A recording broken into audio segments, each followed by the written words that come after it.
Sweet, what's up everyone? Adam here at BetterFit. How are we all doing today?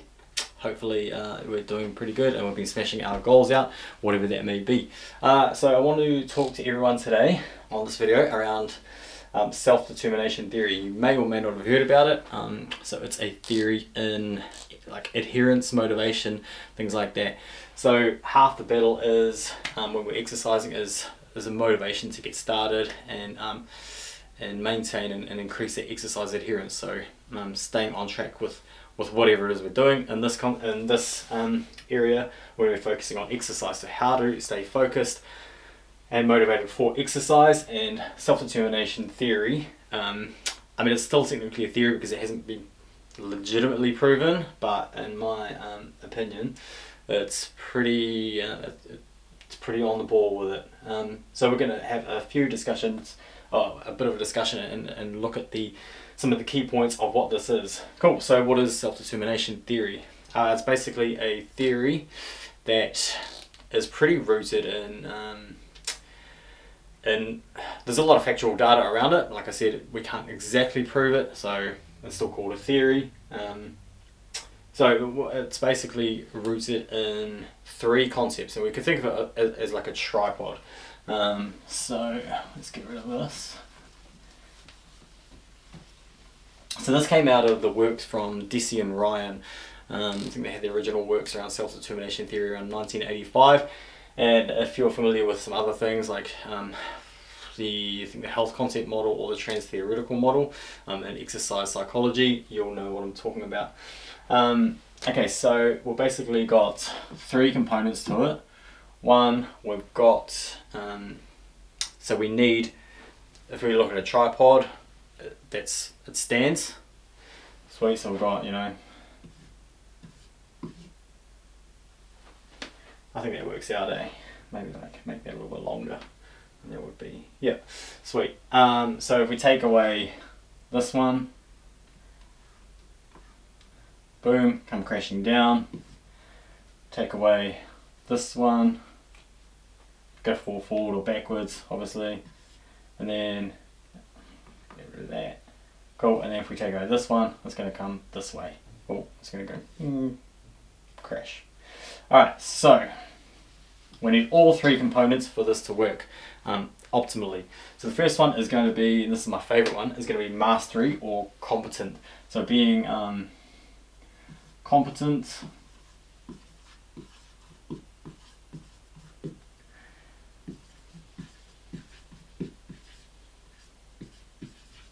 and I think I need to master my handwriting. Not too bad actually. So being competent and mastering something, so that really does help with motivation. And this is my favorite thing, and this is what I noticed that really helped me with a lot of motivation when I was doing CrossFit and sports and just anything. So if I started becoming competent at something, I would feel good about myself. That would increase my motivation. If I noticed that I was mastering something, a skill, then you're likely to enjoy it more, and it's going to make you be like, yeah, quite pumped, like I want to get to the gym because I'm getting better at something, I'm seeing progress with something, I'm getting better, my confidence is rising, I want to do this. Could be running, could be swimming. When I started swimming, I noticed slow increments of getting better. I was like more likely to complete and go to that activity. I enjoyed it more. But the thing is that in the early stages of trying to get better at something, you have to stick it out. You have to go through the shit phase of when you think you're getting worse, but you just have to be consistent with it. Make sure you're on the right path though, that you're not, doing it. Like there's no point in me, trying to learn how to swim if I'm doing it all wrong. You need to do a bit of research, make sure you're doing the right stuff, and then focus and work hard on that. And then just with skill, just break it down, just do little parts at a time. When I was doing swimming, I was just trying, at the start I was trying to focus on everything, like rotation, breathing, kicking, arm drag, everything. And then I just broke it down and then just focusing on one thing. So it was just like keeping my toes together and not letting them sort of splay out. And then that would decrease my drag, which would make me a better swimmer. Cool, so being competent and mastering something is a great way to increase exercise adherence and motivation in general. So it doesn't have to be for exercise, it could just be in life in general. If you're getting better at something, if it's your work, if you're getting better at your job, Just if you're getting better at being a father, being a parent, anything, that will really help you stay motivated and on track, especially through these winter months when you don't want to, it's warm in bed or whatever, you don't want to get out. Really important. The next one is having a sense of sort of community or relatedness. So let's just put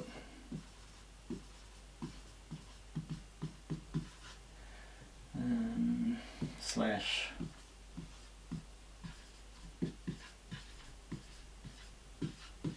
so being connected with people, having a good social circle, having friends, things like that, a good community behind you, people that you can talk to, being connected with people, where we're social beings is very, very important. This is another one. If we're doing one thing and we're not doing this thing, then we might be motivated, but we could be more motivated if we have this as well. So it's really important that you find your people, whoever they are. Everyone's different. Just try and have some form of relatedness. It could come in the form of family, just friends, anything that you enjoy doing. If you enjoy running or whatever, try and get into a bit of a group, people that enjoy the same things, that you have something in common with. This is going to be super important. And obviously the other mental health influences it has as well. So we really want to make sure this is locked in, and we're working hard at having a good sense of community and having good people around you that you can connect with. And yeah. Alright, so let's talk about the third one.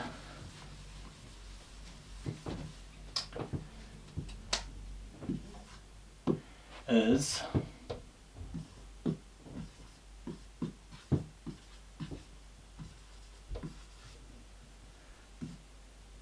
autonomy or freedom.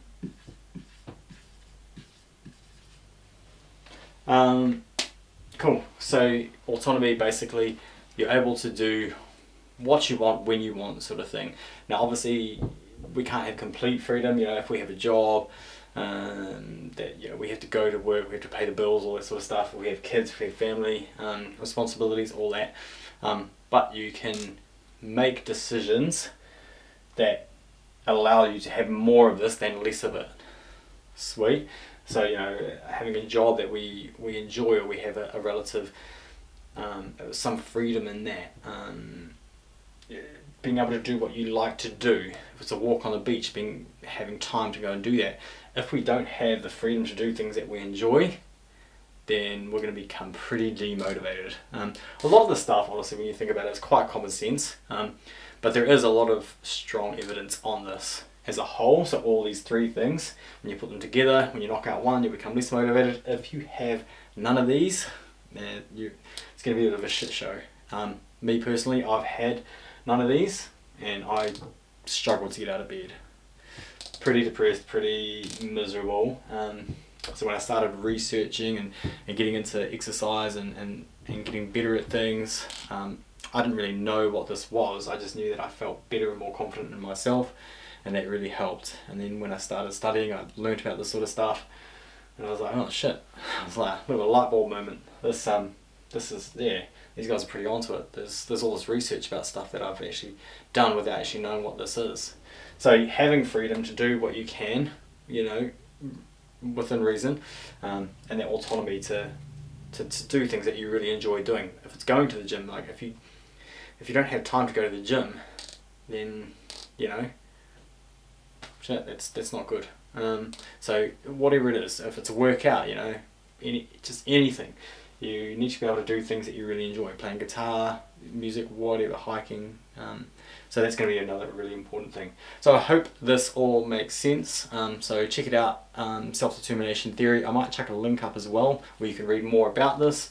But yeah, other than that, ask any questions in the comments below, and hopefully I can answer them for you. If you haven't already, like, subscribe, ring the bell, all that stuff, and we'll be bringing you more of these videos. Cool. See you later.